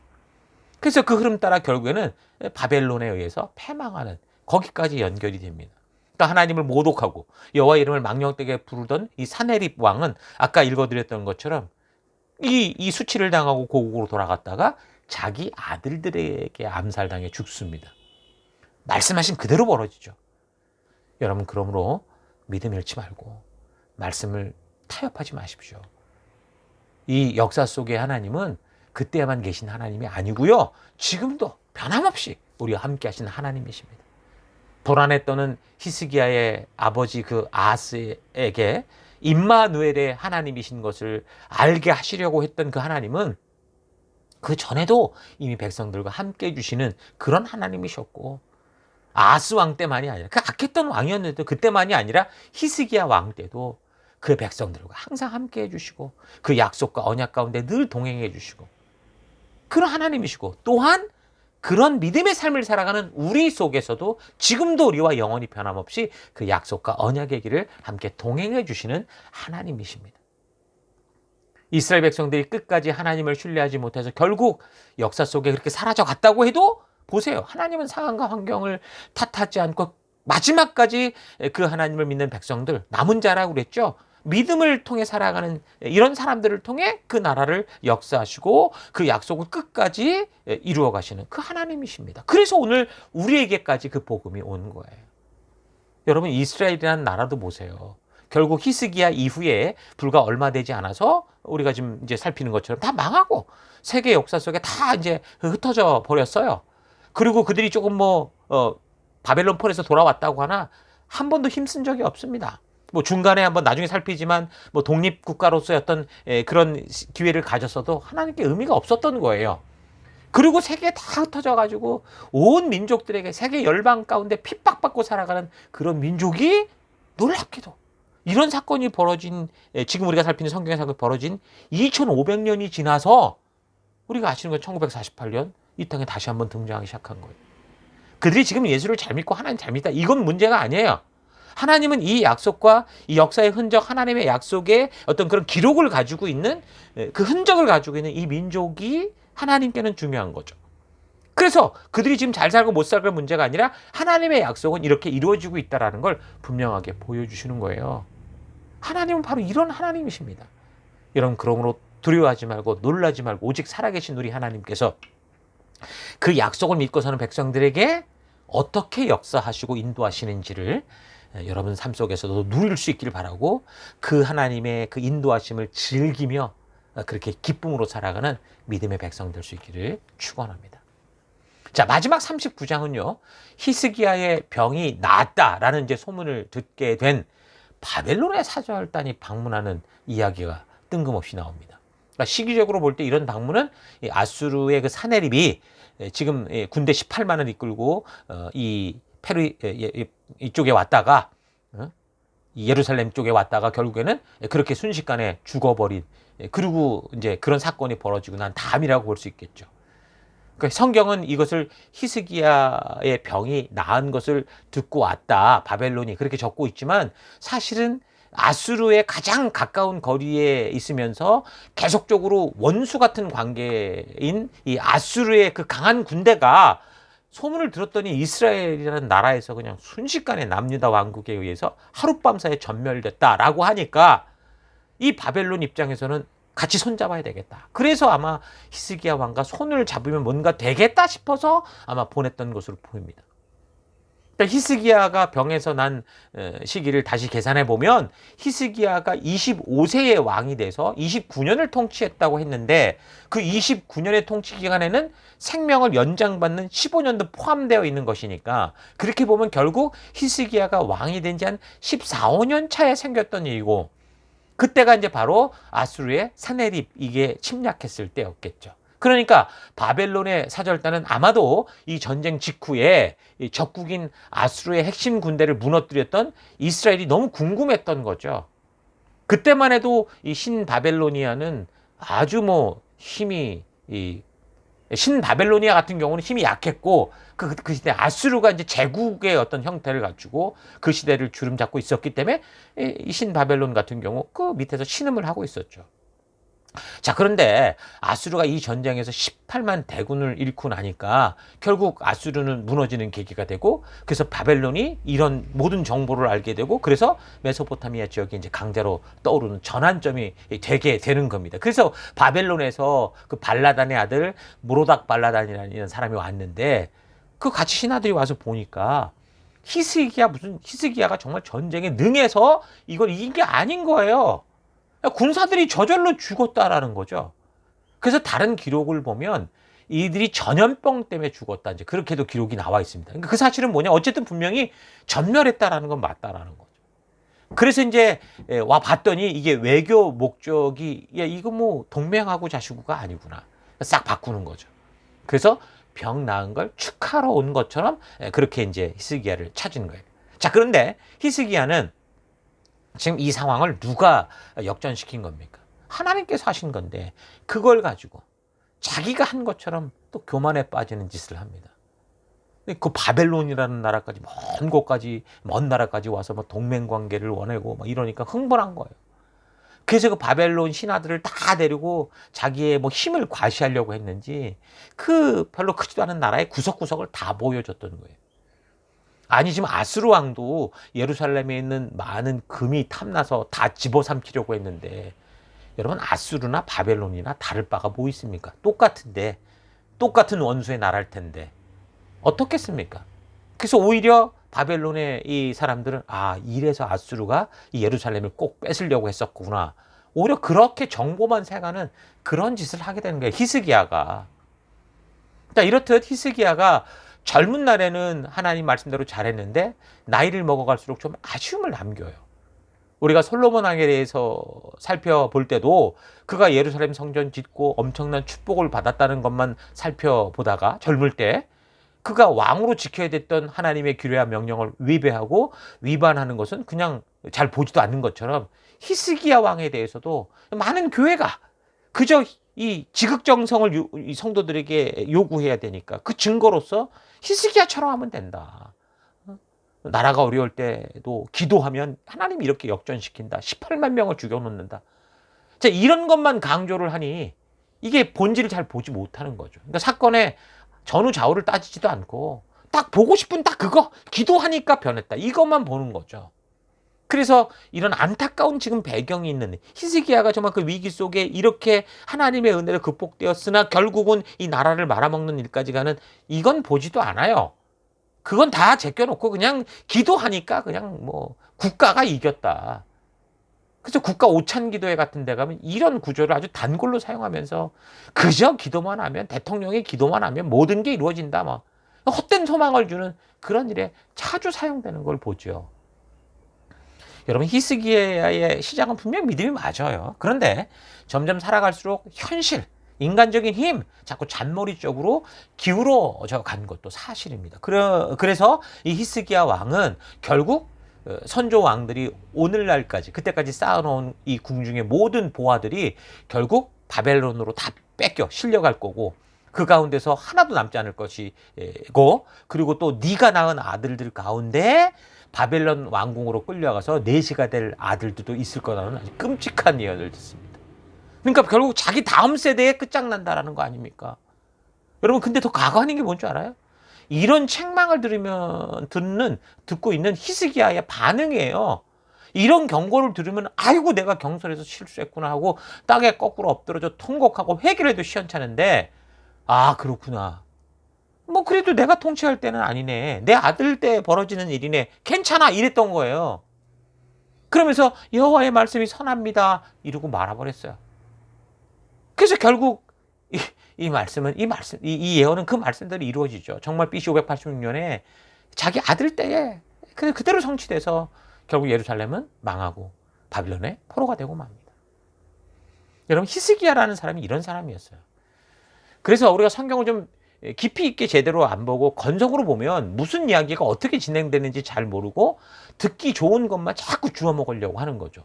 이렇게 써서는 안 되는데 그것만 자꾸 사용하려고 하는 거예요. 그래서 큐티를 하거나 뭐 성경을 읽거나 좋은 것만 뽑아놓은 자료들을 사용하는 것보다는 성경의 역사를 따라서 꾸준히 읽고 묵상하고 그렇게 연구하고 큐티해 놔면 좋습니다. 그러니까 이게 혼자 힘드니까 설교, 물론 강단에서 가이드를 주잖아요. 듣고 또 지체들과 나도 내가 그걸 갖고 묵상하고 연구하고 그리고 지체들과 또 함께 모여서 같은 것들을 읽어나가고 같이 고민해하고 공유하다 보면 더 정확하게 우리의 모든 이들을 통해 말씀하시는 진리 성령 하나님의 그 분명한 부르심을 그 의도를 우리가 알게 되는 겁니다. 그래서 경청의 방 우리가 좀 1대1 하다 보면 그 소개를 받을 건데 경청의 방에 대해서도 오해해서는 안 돼요. 경청의 방에 들어갔더니 눈 감고 가만히 있더니 얘야 오늘 이리로 가거라 이래라 저래라 이렇게 소리를 듣는 게 경청의 방이 아니에요. 하나님의 말씀을 통해서 하나님의 마음을 읽고 그 시대의 역사와 그 상황들을 우리가 쭉 따라가면서 이걸 보신 하나님의 마음이 어땠을까? 그렇게 동행하다 보면 하나님께서 우리의 심령에 분명하게 지금 말씀하시는 하나님의 그 진심, 그 의도를 우리가 알게 되는 거죠. 그게 경청의 방이라는 거예요. 너무 뭘 들어야 한다고 하는 것에 막 무게를 두면 뭐가 들려온다 이러면 그 자체가 버거워지고 부담이 돼서 아예 하나님께 가는 걸 포기하게 되고 그리고 엉뚱한 소리 자꾸 들어요. 사탄이 제일 좋아하는 게 그런 거 아닙니까? 눈 감고 말씀도 없이 그냥 맹히 있는 것, 텅 비워놓는 거. 그럼 7 귀신을 다시 데리고 들어와가지고 더 심각한 상태로 빠뜨릴 수도 있다는 거 잊지 마십시오. 자, 이런 내용을 살폈습니다. 자, 말씀을 읽는 것조차 미루고 핑계대고 아주 자꾸 놓아버리려고 하는 그런 마음들이 아마 우리 마음 가운데 계속 있을 거예요. 어떤 이유로든 다른 걸 뭐 내가 놀고 쉬고 먹고 자고 뭐 영화 보고 하는 건 다 해도 이상하게 말씀 읽는 거는 자꾸 뒤로 미루려고 하는 그런 마음이 있는 거를 볼 텐데 여러분 우리 이런 이 역사들을 통해서 이 히스기야 왕의 이런 역사들을 통해서 과연 나는 어떤 마음으로 우리 하나님과 동행해야 되는지 잘 기억했으면 좋겠어요. 하나님은 우리에게 뭐 귀에 들리는 음성이 아니라 이 말씀을 따라 역사를 따라 쭉 살펴갈 때 그 역사에 담긴 하나님의 그 진심을 우리에게 분명히 말씀해 주시는 것을 우리가 믿어야 됩니다. 그러므로 하나님의 말씀을 바르게 알아야 되는데 그러기 위해서는 다른 게 없어요. 이 성경과 역사를 꾸준히 살펴가는 방법밖에 없습니다. 그래서 계속해서 강단에서 지금 그렇게 또 진행해가고 이끌고 가고 있으니까 여러분이 연대적인 성경의 역사를 따라 우리가 좀 창세기 태초로부터 살펴오지 않았습니까? 그래서 마지막 이 계시록에 있는 새하늘 새 땅이 임하는 그 역사의 끝까지 달려갈 때까지 우리 계속해서 힘내서 우리에게 주신 이 믿음의 길 함께 갔으면 좋겠습니다. 다음 주 우리 계속해서 또 말씀 살펴가겠습니다. 자, 우리 들은 말씀을 가지고 우리 잠시 묵상하며 기도하겠습니다. 다음 기회에 묵상하겠습니다. 오늘 우리가 히스기야 왕의 역사를 살폈는데 여러분 여기 등장하는 아수르는 역사 속의 한 시대 굉장히 제국이라 불릴 만큼의 강대국이었죠. 근데 그 역사 성경 역사를 보면 그 나라의 존폐 여부는 결국은 뭡니까? 하나님의 도구였다라는 거예요. 그러나 그 나라가 그런 주제를 잊어버리고 교만하고 잔인하고 도를 지나치니까 결국 이 나라도 하나님의 심판 속에 사라져가는 걸 우리가 볼 수 있습니다. 그 나라가 아무리 강성해져도 하나님께서 책임지시는 이 하나님의 나라, 이 다윗의 나라에는 아무런 해도 입히지 못하는 거예요. 비록 그 12지파는 다 없어진 것 같으나 믿음의 나라가 무너지지 않더라는 거죠. 하나님은 역사 속에서 함께 일하시는 분이십니다. 이 세상 역사는 하나님이 책임지시고 하나님이 계획하신 대로 가게 돼 있어요. 그래서 하나님이 이끄시는 거예요. 비록 사람들은 자기 마음대로의 역사를 만들지만 그 모든 역사들은 다 세상 속에 없어져 갈 거예요. 그래서 우리 삶에 이런 이 역사를 책임지시고, 비록 우리는 70년, 80년밖에 살지도 못하고 그냥 순종하다가 아무것도 못하고 죽는 것 같은데, 그런데 하나님께서는 이 세상의 역사, 하나님 나라를 이루어 가시는 그 일을 해내시고, 그 안에 비록 우리는 짧게 살아가도 우리를 히스토리 메이커로서 우리에게 그 역할을 주시는 축복을 내리시는 거죠. 히스기야는 처음 겸손하고 하나님 말씀대로 순종했던 왕입니다. 그러나 그런 삶 속에도 하나님을 철저히 의지하지 않고 이집트에 기대고 아수르의 그 강성함에 두려워함으로 결국 믿음의 길에서 무너지는 걸 봅니다. 여러분, 믿는 사람들이 믿음의 길에서 무너지면 하나님께서 조롱을 받는다고 그랬죠. 우리가 욕먹는 게 아니에요. 이거 잘 기억해야 됩니다. 그래서 믿음을 지키며 살아가는 일에 목숨을 거는 용기가 우리에게 필요한 거예요. 그게 믿음의 삶이에요. 성도의 삶이에요. 그래서 목숨을 걸고 용기를 가지기 위해서는 어떻게 돼요? 확고한 진리의 말씀에 서야 돼요. 그래서 그 말씀에서 하나님의 진심을 만나야 돼요. 거듭나야 돼요. 그러나 많은 사람들이 이 성경의 역사를 통해 보여주시는 이 하나님의 진정한 뜻을 모르니까 하나님을 오해하고, 믿음 오해하고, 기도 오해하고, 신앙을 오해해서 다 자기가 원하는 하나님을 만들고 그 하나님을 찬양한다고 그렇게 우상숭배하는 경우가 너무나 많습니다. 마치 북이스라엘이 처음부터 금송아지 신당을 하나님이라고 둔갑시켜서 결국은 그렇게 이 믿음의 나라로 시작한 이 10개 지파가 결국에는 멸망하고 말듯이, 여러분, 오늘 우리가 살핀 이사야서와 열왕기 이 17장에서 20장의 역사적 사건들을 통해서 우리 하나님을 또 바르게 알고 온전히 알고 우리 함께 기도합시다. 역사의 진짜 주관자 되시는 하나님을 오해하고 내 생각대로 그렇게 살아왔다면 이 시간 철저히 회개하고 돌이키셔야 됩니다. 그래서 주님이 나를 초대하셔서 이루게 하시고자 했던 그 하나님의 나라, 그 역사를 만들어가는 히스토리 메이커로서 내가 그 길을 걷기 원합니다. 그 말씀의 가치대로 걷기 원합니다. 결단하며 함께 기도했으면 좋겠어요. 그래서 이 시간 기도할 때 하나님, 시간과 역사를 창조하신 하나님을 알기에 우리가 하나님의 말씀대로 순종함으로 바른 역사를 만들어가는 히스토리 메이커가 될 수 있기를 기대하고 소망합니다. 그 길로 이끌어 줄 것을 믿습니다. 내가 그런 하나님의 역사를 믿지 못하고 하나님을 의심하고 이용하려 했던 것 회개합니다. 하나님, 눈에 보이는 것에 그래서 두려워하지 않고 이제 오직 하나님을 신뢰하는 신실한 믿음, 말씀대로 서가는 믿음 가운데 서기 원합니다. 우리 다 같이 함께 기도하겠습니다. 기도하십시다.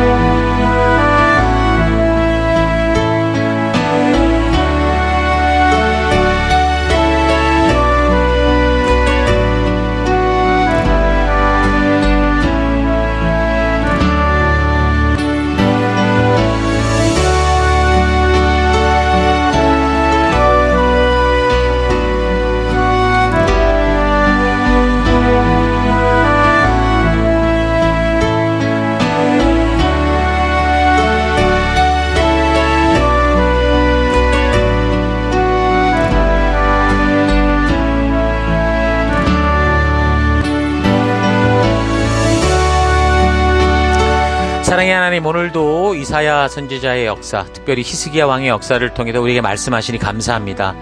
하나님, 시간과 역사를 창조하신 하나님이시기에 우리가 하나님 말씀대로 순종함으로 그렇게 하나님이 이루시고자 하는 하나님 나라를 이루어가는, 하나님의 역사를 만들어가는 히스토리 메이커가 되기 원합니다. 근데 하나님의 역사를 믿지 못하고 내 생각과 느낌을 따라 살며 하나님을 이용하려 했던 삶 살아왔던 것, 하나님 회개합니다. 하나님 용서해 주옵소서. 그래서 눈에 보이는 것에 두려워하지 않고 오직 신실한 하나님을 향한 하나님 그런 믿음 가운데 말씀대로 나아가는 내가 되기를 원합니다. 세상이 조롱하고 욕을 할 때도 눈을 들어 하늘을 보며 주의 길을 걷는 내가 되기 원합니다. 보냄을 받은 내 삶의 현장에서 세상과 타협하는 인생이 아니라 주님이 그곳에 나를 보내신 그 목적을 따라 부르심을 따라 살아가는 내가 될 것을 결단합니다. 믿음의 증인 되기 원합니다. 빛과 소금 되기 원합니다. 이 한 주간도 그런 길로 나를 이끄셨고 이 함께 하신 하나님을 감사드리고 찬양하며 예수님 이름으로 기도했습니다. 아멘.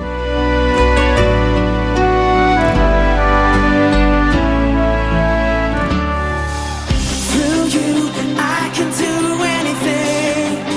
Oh, I can do all things. 'Cause it's you. 1월 21일 교회 소식을 함께 나누겠습니다. 이번 주는 2024년 이큐셀 위크 세 번째 주간입니다. 이큐 시간은 우리가 무엇인가를 열심히 하기 전에 반드시 방향을 점검하고 또한 삶의 현장에서 사용할 툴을 준비하면서 우리가 이 한 해를 달려갈 목적을 확실하게 되새기고 서로 함께 협력하며 나아갈 구체적인 방법들을 훈련하는 시간들입니다.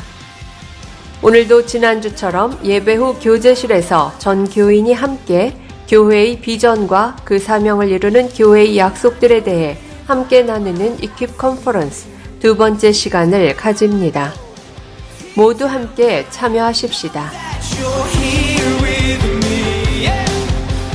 1월 셋째 주인데요. 매월 세 번째 주간 저희 교회가 집중하는 사역 포인트는 전도입니다. 이 한 주간 더더욱 집중하여 하나님께서 우리를 부르신 증인된 사명에 순종하는 삶으로 나아갈 수 있기 바랍니다. 전도는 성도가 구원받은 이유이고 교회로 존재하는 목적임을 잊지 말고 더더욱 우리의 삶의 현장에서 사람들을 하나님의 마음이 있는 곳으로 인도하고 회개하고 하나님 나라로 들어올 수 있도록 하는 전도에 힘쓰는 우리가 되십시다. 저희 교회를 새로 방문해 주신 지체들을 환영합니다. 오늘 이곳 예배당 예배에 그리고 영상 온라인 예배에 처음 참석해 주신 분들을 주의 이름으로 환영합니다. 우리를 이곳에 부르시고 함께하게 하신 하나님께 감사하고 그 사랑으로 우리 모두 함께 귀한 교회로 하나 되는 시간들이 되기를 바랍니다. 오늘 예배 후 성도의 교제는 본당 옆 건물 1층 로버트 화이트홀에서 모이게 됩니다. 함께 오셔서 귀한 성도의 교제 가운데 하나님의 은혜와 축복을 경험하실 수 있기 바랍니다.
주중에는 연결된 셀들과 온라인, 오프라인을 통해 모이는 셀 모임이 있습니다.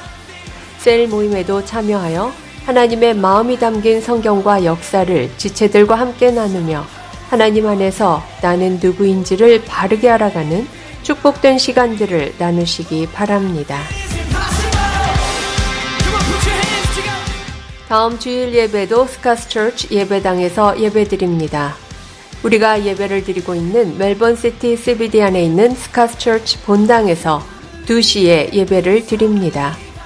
미리 예배 시간 5분 전까지 오셔서 거룩하고 귀한 예배, 하나님의 말씀으로 거듭나는 예배 되도록 하십시다. 우리가 드리는 예배는 계속해서 매주 영상으로 미리 준비되어 교회 사이트에 매주일 오전 6시에 업로드됩니다. 또한 교회 유튜브에도 같은 시간에 업로드가 되니 어떤 이유로든 예배당 예배를 나오지 못하게 되는 경우 각자가 처한 처소에서 각자 가능한 시간에 하나님의 부르심 앞에 스스로 나아가 예배 드리실 수 있기 바랍니다. 내가 처한 어떤 상황과 환경 속에서도 변함없이 거룩한 예배자로 서서 온전한 예배를 드리실 수 있기 바랍니다. 지금까지 1월 21일 교회 소식이었습니다. 한 주간도 믿음으로 말씀 따라 승리하는 여러분들 되시기 바랍니다. 하나님 말씀 예, 계속해서 우리 함께 우리 교회가 존재하는 목적을 외치고 축도로 예배를 마치겠습니다. 2024년 사람을 세우는 교회임을 잊지 않고 살아가는 교회 되기. 그 사명을 감당할 때 사랑을 가지고 사명을 이루는 교회 되기. 하나님이 주신 방향을 잃지 않고 열심을 다하는 교회 되기. 사명을 위해 구별해 하신 열방의 제사장 나라 거룩한 교회 되기. 어떤 상황과 환경 속에서도 하나님의 말씀대로 용기 있게 순종하는 교회 되기. 아멘. 자, 이런 부르심을 잊지 마시고 우리 각자 보냄을 받은 삶의 현장 곳곳에서 이런 부르심에 따라 믿음으로 살아가는 여러분 되시기를 주의 이름으로 축복합니다. 기도하겠습니다. 이제는 우리 주 예수 그리스도의 은혜와 하나님의 그 크신 사랑하심과 성령님의 감화, 감동, 위로, 축복, 충만하심이 눈에 보이는 상황과 환경은 하나님의 말씀과 다른 길로 가고 그것이 승리하는 것처럼 보여도 결국에는 하나님의 길만이 영원한 축복과 영생의 길이다라는 사실을 믿고 그 부르심의 길을 따라갈 것을 결단하는 모든 백성들 머리 위에 이제로부터 영원토록 함께 하실지어다. 아멘. 하나님 말씀이 운명을 거는